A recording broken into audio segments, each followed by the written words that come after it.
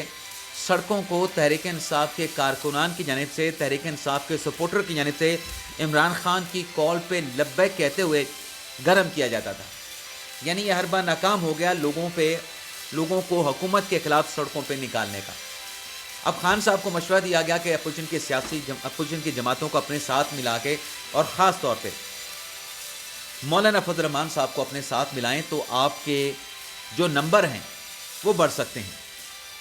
اب ناظرین سب سے پہلے تو جو شاہد کاکان عباسی صاحب اس تحریک میں شامل ہوئے،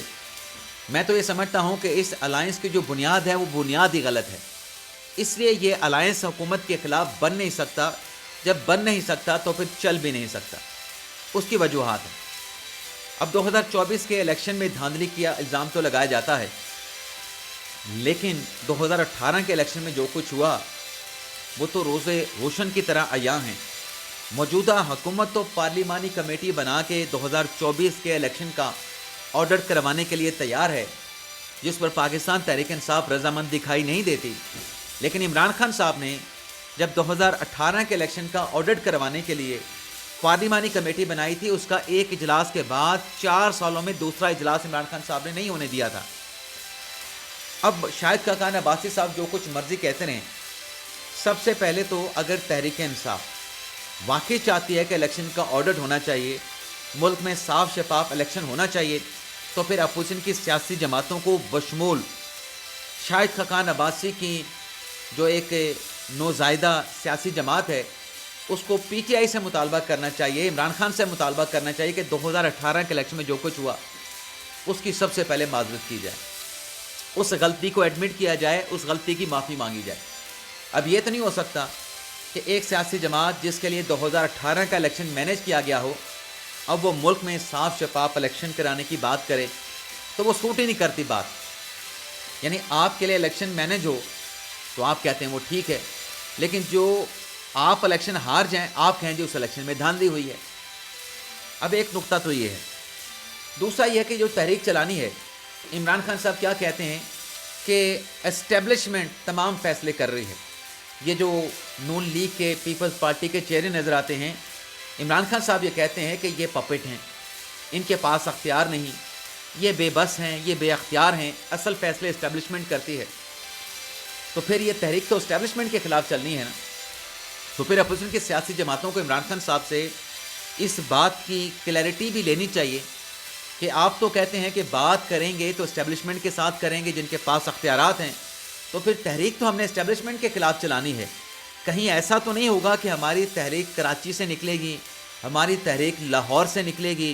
ہماری تحریک پشاور سے نکلے گی، اور ابھی راستے میں ہی یہ تحریک چل رہی ہوگی، اسلام آباد کے ڈی چوک کے مقام پہ نہیں پہنچے گی، تو عمران خان صاحب کو اگر ٹیلی فون کال آ جائے اسٹیبلشمنٹ کی طرف سے کہ آئیں ہم آپ کے ساتھ بیٹھنے کے لیے تیار ہیں، تو خان صاحب اس تحریک سے نکل جائیں گے۔ تو یہ یقین دہانی بھی اسٹیبلشمنٹ اپنا اپوزیشن کی جماعتوں نے عمران خان صاحب سے نہیں لے رکھی، یہ بھی ایک فالٹ موجود ہے۔ لیکن ناظرین، یہ ایک اور چیز ہے جس سے یہ تحریک مجھے، ویسے تو آج ہمارے کچھ دوستوں نے بڑے ولاگس کیے ہیں کہ حکومت کے خلاف خطرے کی گھنٹی بج گئی، حکومت مخالف الائنس بن گیا، حکومت کے ایک مخالف اتحاد بن گیا، تحریک چلے گی عید الفطر کے بعد، ماہ رمضان کے بعد، لیکن کیسے چلے گی؟ یہ تحریک تو آج ہی ٹھس ہو گئی۔ اب مولانا فضل الرحمان صاحب کا کندھا اپوزیشن کی سیاسی جماعتوں نے بشمول پاکستان تحریک انصاف مولانا فضل الرحمان صاحب کا کندھا استعمال کرنا ہے، لیکن مولانا صاحب کا کندھا استعمال کیسے ہوگا؟ مولانا صاحب کا کندھا استعمال ایسے تو نہیں ہوگا، مولانا صاحب کا اس کے لیے ایگری ہونا بھی ضروری ہے، لیکن مولانا صاحب ایگری نہیں ہیں۔ مولانا صاحب کے ناظرین، پارٹی کے اہم رہنما نے آج اس حوالے سے بڑے اہم ٹویٹس کیے ہیں۔ سب سے پہلے تو ناظرین وہ میں ٹویٹس آپ کے سامنے رکھوں گا، اور پھر کچھ اہم ڈیٹیلز ہیں کہ کیوں یہ اتحاد بن نہیں سکتا، کیوں یہ تحریک حکومت مخالف تحریک چل نہیں سکتی۔ سب سے پہلے تو ناظرین کامران مرتضیٰ صاحب کے ٹویٹ سن لیں۔ مولانا صاحب کا کامران مرتضیٰ صاحب کو اعتماد حاصل ہے۔ کیا لکھتے ہیں کہ ہم نے، یعنی مولانا فضل الرحمان صاحب کی جماعت جمعیت علماء اسلام فے نے گرینڈ اپوزیشن الائنس کا حصہ بننے کے لیے جو تحفظات اسد کیسر کو بتائے تھے، 15 روز گزرنے کے باوجود ان کا جواب نہیں آیا۔ اب ناظرین میں یہاں پہ فل سٹاپ کروں گا، یہاں پہ پاز لوں گا۔ اب حکومت کے ساتھ جو مذاکرات تحریک انصاف کے چل رہے تھے وہ عمران خان صاحب نے کیوں ہولڈ کر دیے؟ عمران خان صاحب نے ان مذاکرات کو کیوں ختم کر دیا کہ ہمیں جوڈیشل کمیشن بنانے کا حکومت نے جواب نہیں دیا، تو اس لیے ہم مذاکرات کی چوتھی پتہ نہیں تیسری نشست میں حکومت کے ساتھ نہیں بیٹھیں گے۔ اب مولانا فضل الرحمان صاحب بھی یہی کہہ رہے ہیں کہ 15 دن گزر گئے، ہم نے اپنے تحفظات کا اظہار کیا تھا، اسد کیسر صاحب کو بتایا تھا کہ ہماری یہ شکایات ہیں، ہماری یہ ریزرویشن ہے، ان کا 15 روز گزرنے کے باوجود جواب نہیں دیا گیا۔ لیکن کامران مرتضیٰ صاحب نے کہا کہ مولانا عبدالغفور حیدری کی سربراہی میں ہمارا وفد اپوزیشن جماعتوں کے کانفرنس میں شرکت کرے گا۔ یعنی وہ کہتے ہیں نا کہ گونگلا تو مٹی چاڑنا، تو یہ گونگلوں سے مٹی اتاری گئی ہے۔ مولانا صاحب کے تحفظات موجود ہیں۔ اور پھر دوسرا ٹویٹ انہوں نے کیا کیا؟ کامران مرتضیٰ صاحب دوسرے ٹویٹ میں لکھتے ہیں، ہم نے پی ٹی آئی کے ساتھ ورکنگ ریلیشن شپ تو بنا لیا ہے، لیکن جب تک ہمارا ورکر اور قیادت مطمئن نہیں ہوتی ہم آگے نہیں بڑھ سکتے۔ یعنی مولانا فضل الرحمان صاحب تحریک انصاف کے ساتھ سیٹسفائیڈ نہیں ہے، تحریک انصاف کے ساتھ مطمئن نہیں ہے، اور اس اطمینان کو مولانا فضل الرحمان صاحب کی جماعت نے اپنے ورکرز کے اطمینان کے ساتھ بھی مشروط کر دیا ہے۔ تو مولانا صاحب تو 26ویں ترمیم پاس کرانے میں بھی پیش تھے، سب سے آگے تھے، حکومت کو ووٹ بھی دیا، حکومت کو سپورٹ بھی دی، تو مولانا صاحب ان کے ساتھ کیسے چلیں گے؟ ہاں کچھ نکات کے اوپر ان کا اتحاد ہو سکتا ہے، لیکن آج کے ان ٹویٹس کے بعد مولانا صاحب بظاہر ایسا لگتا ہے کہ ان کے الائنس کا حصہ نہیں بن رہے۔ اب مولانا صاحب کی شکایات کیا ہیں، ریزرویشن کیا ہے؟ کے پی کے حوالے سے تو آپ کے سامنے ہیں۔ مولانا صاحب کہتے ہیں کہ کے پی کے میں میرے خلاف دھاندلی کرائی گئی ہے، تو کریں نا کے پی کے کی حکومت کو تحلیل، کے پی کے کی اسمبلی کو ختم کریں، حکومت کو ختم کریں،